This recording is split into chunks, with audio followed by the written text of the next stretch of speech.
കുറച്ചും കൂടെ ഫ്രണ്ടിലേക്ക് വരണം.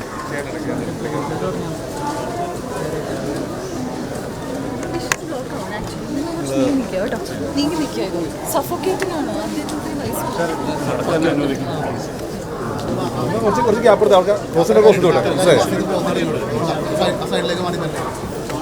ആൾക്കാർ ക്രോസ് ചെയ്യാൻ പറ്റില്ലേ? നിങ്ങൾ ഇങ്ങനെ ബ്ലോക്ക് ചെയ്യാൻ പറ്റില്ല. രണ്ടു വർഷം അങ്ങോട്ട് പോയാലോ ആൾക്കാർക്ക് വേറെ പ്രശ്നമൊന്നുമില്ല അവിടെ.